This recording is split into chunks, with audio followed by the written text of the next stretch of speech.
Hi, I'm Max Keiser. This is the Keiser Report. The Bitcoin protocol, it's more than just money. It's more than just revolutionary.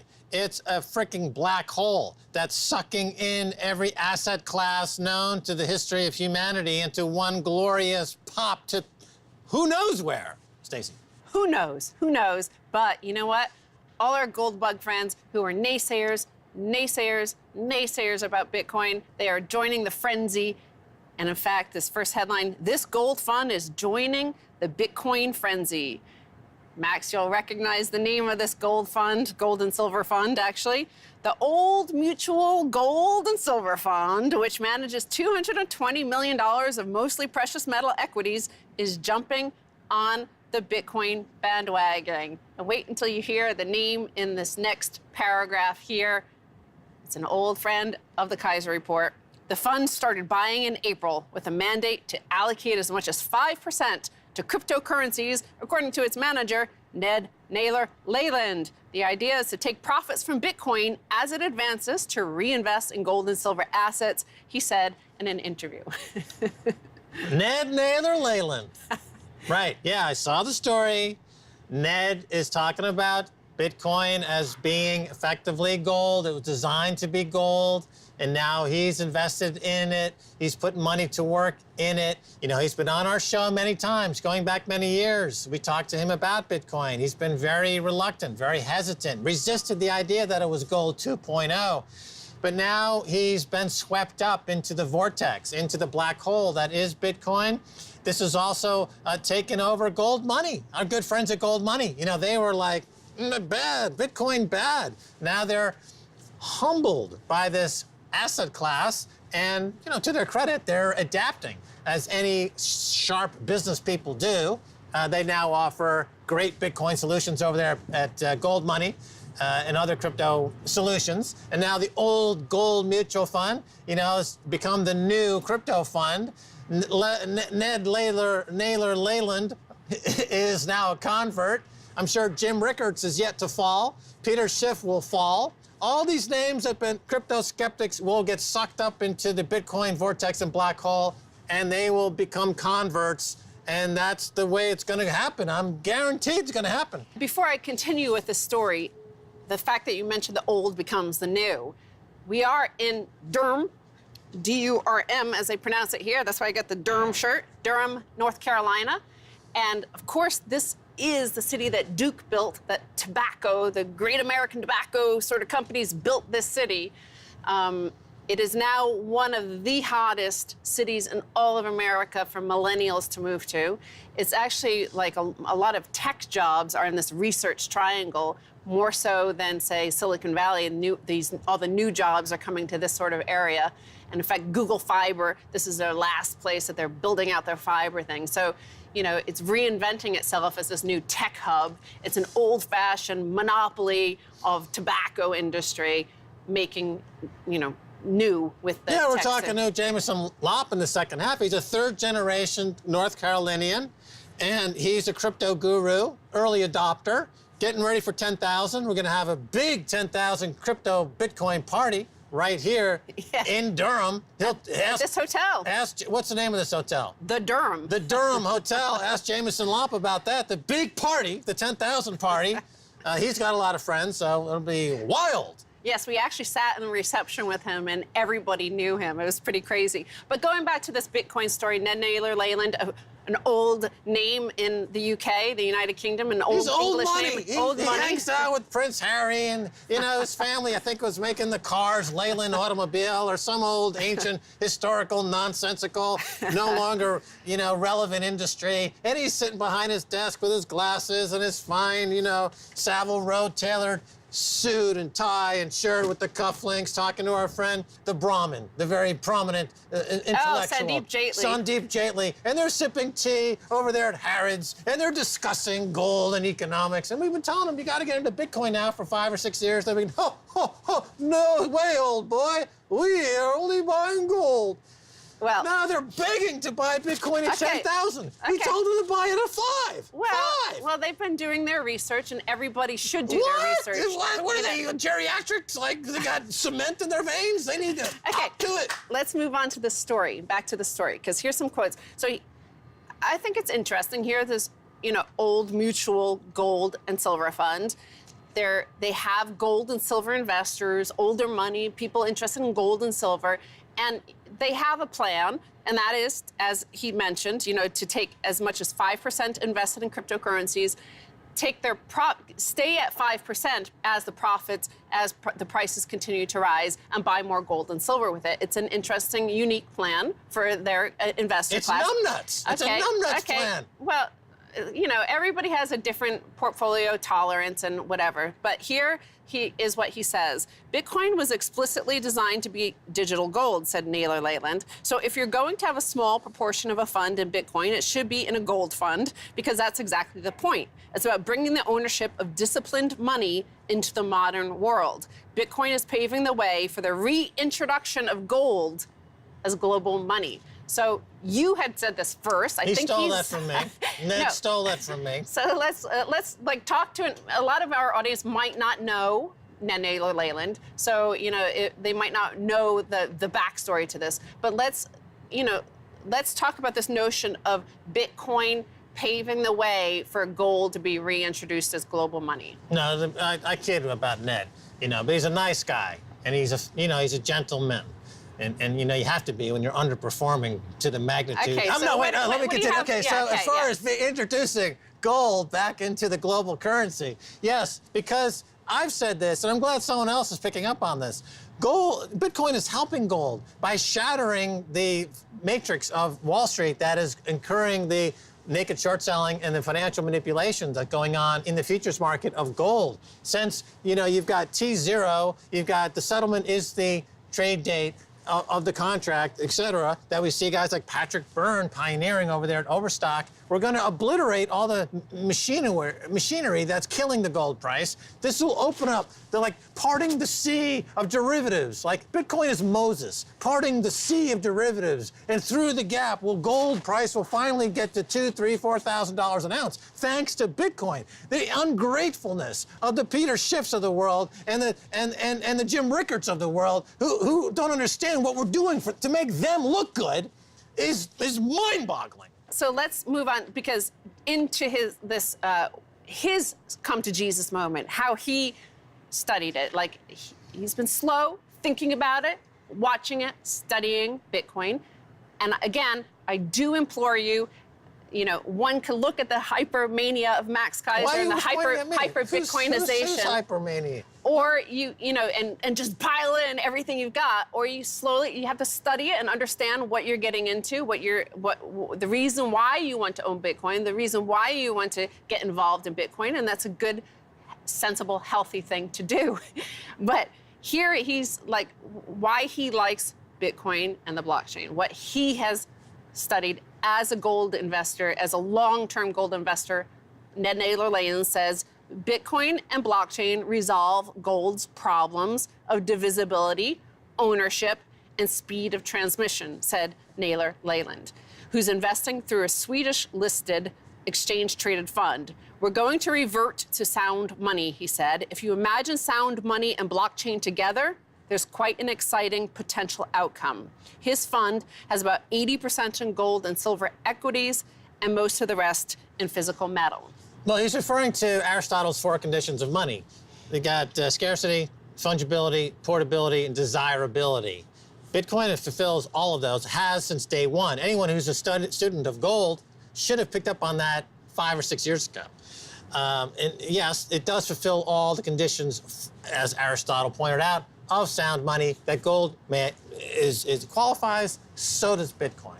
And he's correct. It's infinitely divisible, it's portable, it's scarce, and it's desirable. The condition of scarcity is the one that people have trouble with. They don't understand how you can have digital scarcity. But this is the genius of the protocol. It creates, for the first time ever in the history, digital scarcity that's scalable, immutable, and it fulfills all the characteristics of money. And Peter Schiff had a valid argument and concern when he was looking at it and seeing that there's Bitcoin, then there's Bitcoin Cash, then there's Bitcoin Gold, then there's Ether, then there's Dash, then there's, you know, all these cryptocurrencies, all these ICOs, and their notion was, well, this is infinite inflation. And yet, what we've seen is that despite Bitcoin Gold, despite Bitcoin Cash, the price continues to rise. I think all in, it's like well over $10,000 at this point if you add in all the forks. Right. The Peter Schiff argument is nonsense because, you know, there is gold and then there's silver, there's bronze, there's diamonds, there's collectible art. There's a Da Vinci that sells for $450 million. Okay, anything that's scarce, people want to buy, and it goes up if they are looking to preserve their asset values. So the fact that there's more than one crypto out there doesn't diminish the argument for Bitcoin whatsoever. Just like gold is the perfect element on the periodic table that attracts the physical attributes, according to Roy Sabag, makes so genius an argument for. Same thing can be said about the protocol for Bitcoin. It's unique in this way. It's entrenched. It's a monopoly. It follows Metcalfe's law. It's expanding exponentially. It also follows Thayer's law for all you freaking couch economists out there, where you've got good money pushing out bad money. Plus, it's got the effect of the other effect. But I might want to say also in the last minute here that it's been basically an analysis has found that 4 million Bitcoin are missing. You speak of Da Vinci. They found a Da Vinci after hundreds of years. It's worth 450 million. I reckon those 4 million Bitcoin might be found in another 100 years, 200 years. Somebody might find the keys, find them, access them, and it'll be worth 450 million for one Bitcoin. Yeah, it's in my sock drawer. I know I left it in the sock. The left or the right? I think it was the left sock. It's a Christmas sock that I had with little Santa Clauses and Christmas trees. How many of the 4 million missing Bitcoin are there? About 3.8 million. And it's in a laundromat somewhere on 16th Street, the last scene. I put the paper wallet in there, and I went through the wash cycle. So, yeah, it's like 3.8 million times 10,000. You do the math. You know, it's worth maybe investigating. But don't go away. Much more coming your way right after the break.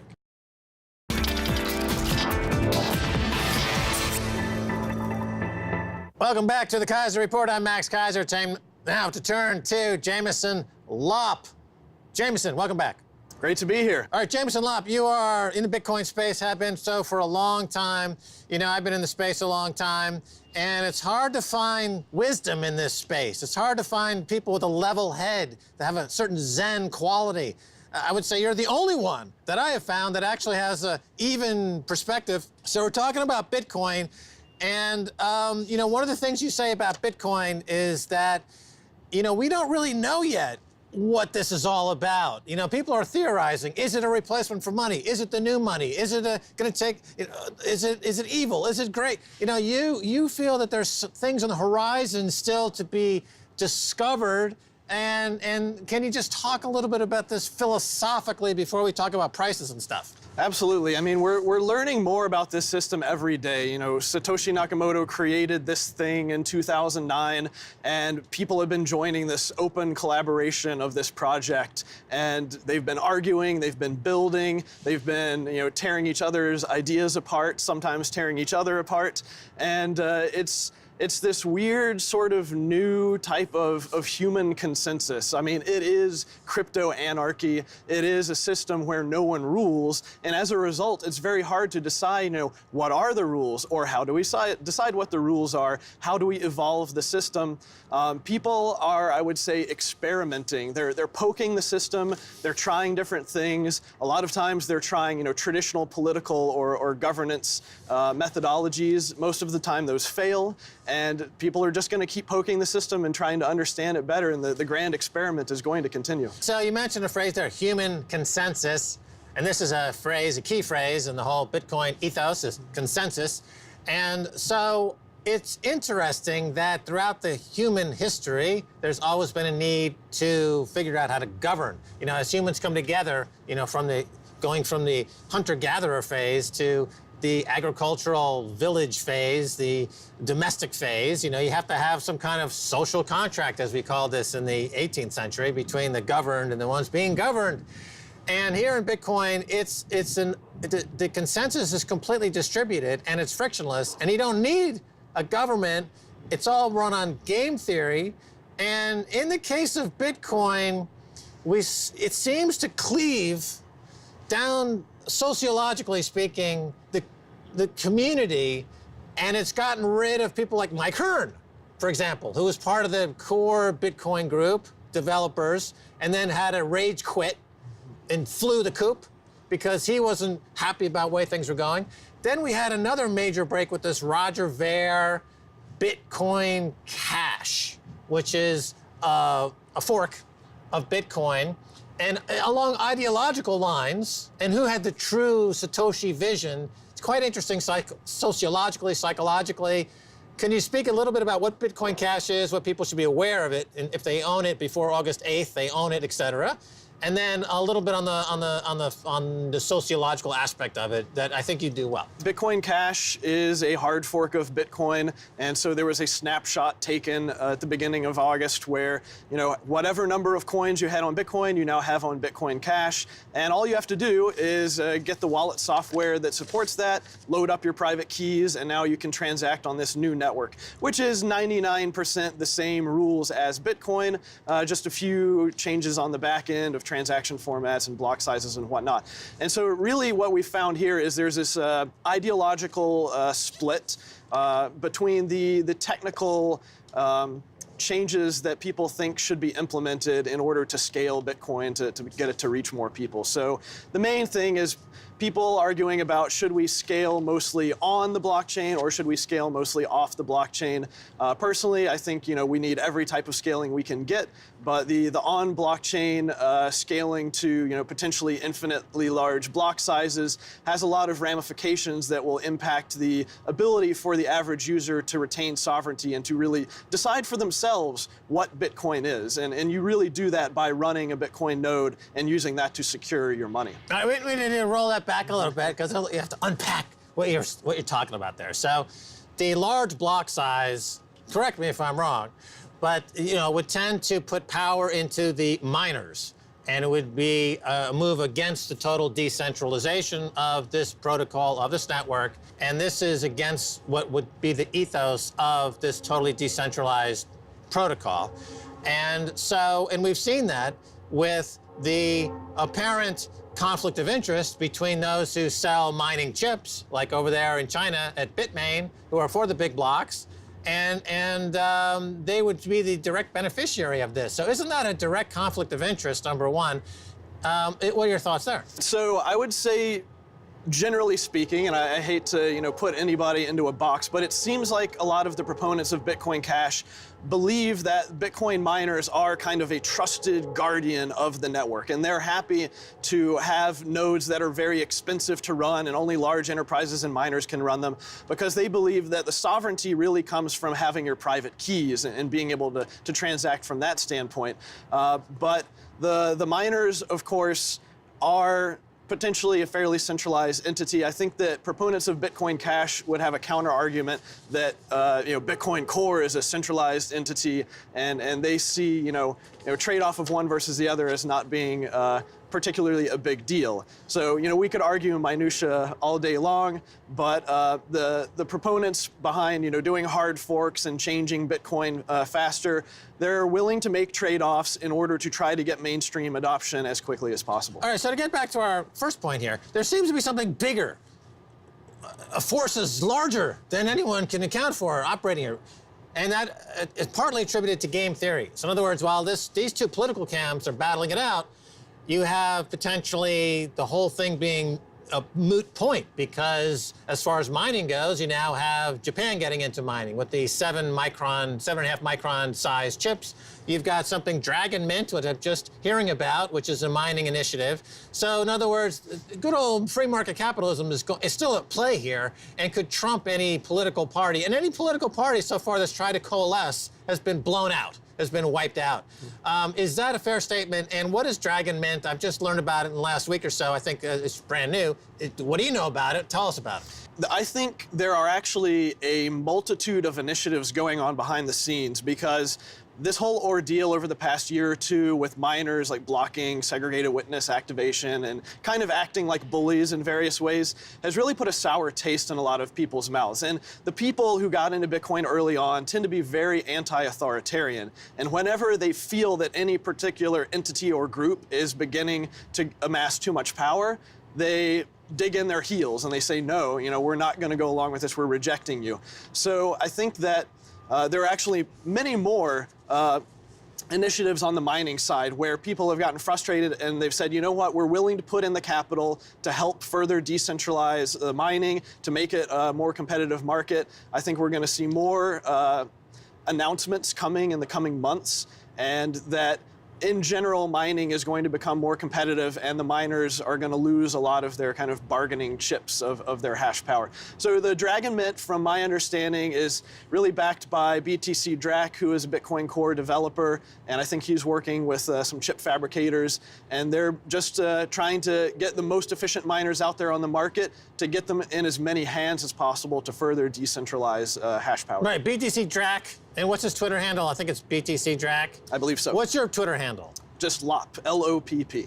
And also, if you go to Lopp at Twitter, you have links to fantastic resources. You have a bit of a library of the white papers and other documents that have people, if they want to learn. I say to people that they ask me, should I be buying Bitcoin? I say, you've got to put in the work to learn about it first, because otherwise, when the correction comes, and we know that there will be a correction, you need to have an intellectual foundation. You don't want to panic sell once you've panic bought. Like, you need to know what's going on here a little bit. Talking about price, okay, let's talk about price. As we speak here now, we're flirting with 10,000. And what are your thoughts on the price? I mean, you started in under $1, I believe, right? I was in single-digit territory, yeah. In the single digits, as we were. So, where do you see that going? Not to hold you accountable to it. I mean, obviously it's a bit of a speculation, but what are your thoughts on the price? It is, and people come up with various calculations of if it replaces so much of the gold market or so much of stock or bonds or other commodities or what have you. As I kind of mentioned recently, actually, people were asking about buying low, selling high type of stuff, is that it's easy to buy low or buy the dips because we know where the floor is. It can only go to zero. It can't go any further below that. But where is the ceiling? Nobody knows where the ceiling is. $100,000 Bitcoin sounds preposterous, but I mean, we're 10x where we were a year ago. I'm not saying we'll do another 10x in another year, but in terms of like global wealth and global money supply, six-digit Bitcoin is certainly possible in the not too distant future. Now, there's two concepts, hyper-Bitcoinization and the Bitcoin black hole. Now, hyper-Bitcoinization, I believe, was coined by the fellow who runs the Satoshi Institute. What's his name? Do you remember? Is that Pierre Rochard, I believe? No, it's the other guy. He's kind of a recluse. I think it might be Michael, but we'll get it. I'm sorry we'll get to it. for missing your name. But so hyper-Bitcoinization essentially means that you just abandon the fiat world completely, and we just go totally Bitcoin for everything, right? That is not going to happen until at least we fix the scalability problems. So, that's what we're really hoping these second layer solutions will do. And really, that's going to continue to be an experiment of, we're going to see Lightning Network come online and possibly even other second layer networks. And then Bitcoin, as Andreas Antonopoulos has said, it's going to continue to fail to scale. And so we're going to hit road bumps. We're going to have growing pains. People are going to complain about this or that, and then we're going to fix the problems. I mean, it's all software, and so the software engineers are going to see the problems, fix the problems, and we're going to move forward. Right, so in the Bitcoin black hole, this is something I thought of just recently, that essentially the money starts to be drawn away from the stock market. So if you have a stock market crash because people are buying Bitcoin, unlike the 2008 crisis that was met with a wall of money from central banks, there is absolutely no way to stop a black hole of Bitcoin sucking all the world's capital. If this thing goes to 100,000 plus, in a global panic buying, if a sovereign wealth fund like Abu Dhabi is saying, yeah, they're going to be buying Bitcoin, if you have game theory applied to the sovereign wealth funds, and this thing goes to 300,000 plus, and the stock market crashes, Is there any force in the universe that can stop this, Jameson Lopp? Well, I guess nation states with enough nuclear capabilities to blanket the world in EMPs and shut down the internet for a little while might be able to put a bit of a blip in the road in the markets, but... It sounds like a Bond thriller and James Bond thriller. Is that why Bitcoin Cash attracts so many would-be James Bond evil characters like John McAfee, you know, Roger Ver, Rick Falkvina? These guys could be the evil doer in a James Bond movie. Is that what attracts them to it? The sense of unlimited power? You know, I mean, there may be some of that. I don't think that any of these guys are evil. I've met pretty much all of them. I think that a lot of it just has to do with frustration. And, you know, they believe that the very conservative, slow process that Bitcoin Core and the vast majority of users subscribe to is just not fast enough, and that something else is going to subsume Bitcoin. The unflappable Jameson Lopp, ever the diplomat. Thanks. Can you stay for another segment? Absolutely. All right, super. Well, that's going to do it for this edition of the Keiser Report. Be Max Keiser and Stacey Herbert. Like I guess Jameson Lopp. You can find him on Twitter at Lopp. You can find us on Twitter at Keiser Report. Until next time, bye, y'all.